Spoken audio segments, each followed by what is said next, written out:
Assalamualaikum warahmatullahi wabarakatuh.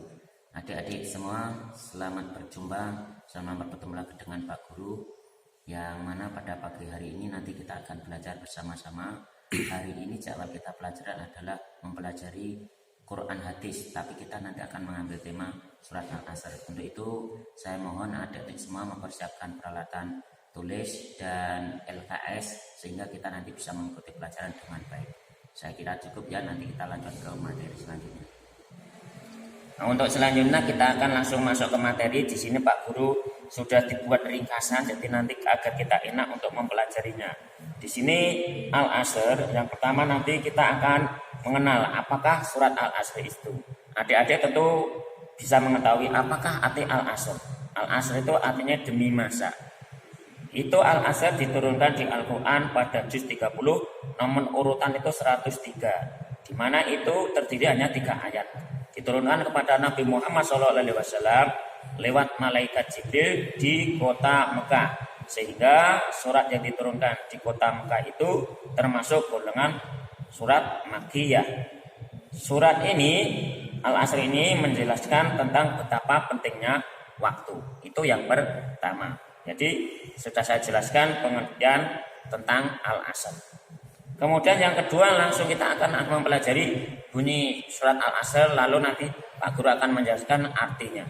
Yang pertama, ayat yang pertama, A'udzubillahi minasyaitonirrajim. Bismillahirrahmanirrahim. Saya bacakan dulu semua.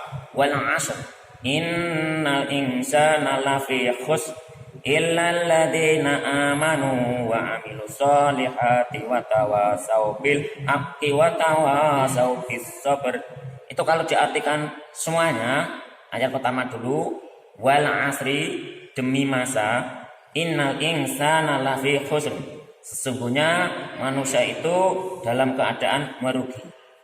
Illal ladzina amanu wa 'amilus solihati wa tawasau bil haqqi wa tawasau bis sabr, kecuali orang-orang yang beriman dan mengamalkan amal yang soleh dan nasihat menasihati tentang kebenaran dan nasihat menasihati tentang kesabaran.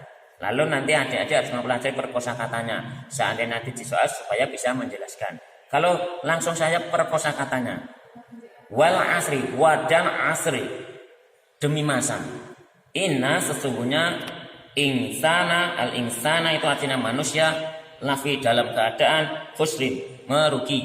Ini ayat yang kedua.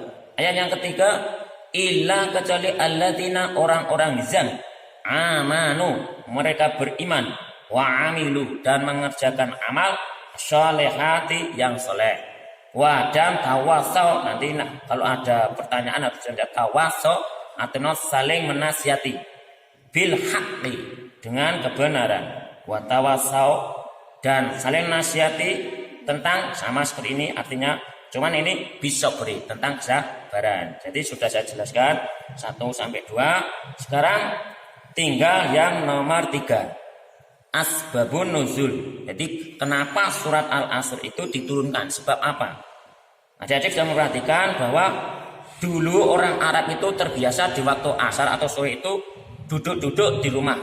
Mereka saling bercakap-cakap. Apa yang mereka bicarakan? Mereka membicarakan tentang kemegahan, tentang kedudukan, tentang harta kekayaan yang mereka miliki. Juga mereka membangga-banggakan nenek moyang mereka. Sehingga dari percakapan ini menimbulkan iri dan dengki.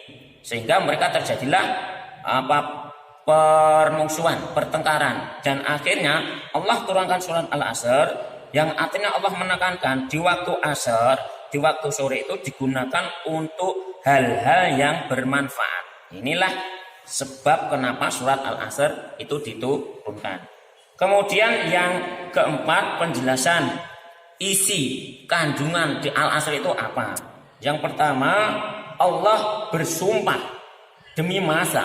Dia menjelaskan kepada Nabi Muhammad beserta umatnya untuk selalu memanfaatkan waktu dengan sebaik-baiknya. Kemudian ayat yang kedua, ini ada yang kedua. Kebanyakan orang itu dalam keadaan merugi, dalam keadaan kerugian. Karena apa? Mereka dalam hidupnya itu tidak pernah menjalankan agama. Mereka hanya menikmati kesibukan kemewahan dunia. Sehingga mereka melupakan kehidupan akhirat. Padahal kehidupan dunia itu hanyalah sementara saja. Tapi yang ketiga ini yang perlu menarik kita perhatikan. Yang ketiga itu berisi tentang orang-orang yang tidak merugi, tapi mereka lah orang-orang yang beruntung. Siapakah mereka yang beruntung? Nomor 3, orang-orang yang tidak merugi. Yang pertama, mereka beriman, kemudian mereka mengamalkan amal yang saleh. Itu termasuk orang yang beruntung.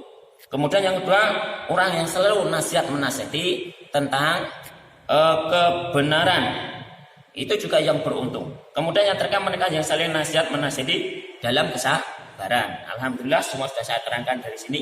Sekarang yang harus kita ambil poin terakhir yang nanti kita amalkan dalam kehidupan sehari-hari.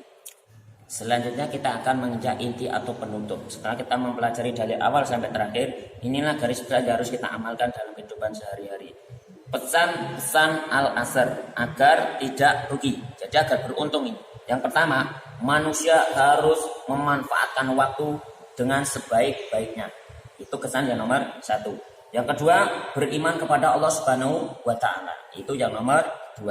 Sekarang yang ketiga, melakukan amal kebaikan, ya, melakukan amal kebaikan.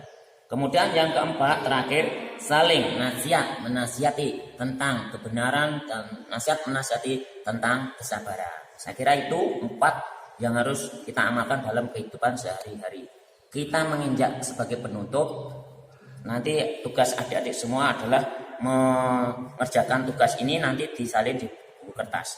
Yaitu tugasnya tanggal 21 hari Selasa Juli 2020, Quran Hadis kelas 4. Yang pertama, mengapa surat Al-Asr tergolong dalam surat Makkiyah? Itu nomor 1. Yang kedua, ada berapa ayat di dalam surat Al-Asr tadi? Kemudian yang ketiga, apa arti lafaz tawasau di dalam surat Al-Asr? Yang keempat, tulislah surat Al-Asr ayat 2, tapi dengan menggunakan huruf hijaiyah. Dan yang terakhir, sebutkan pesan-pesan yang dapat kita ambil dalam kehidupan sehari di surat Al-Asr tadi. Saya kira cukup sekian dari Pak Guru. Ada kekurangan, mohon maaf. Nanti ada kurang jelasnya silakan japri sama Pak Guru. Selamat belajar, selamat berdoa. Wassalamualaikum warahmatullahi wabarakatuh.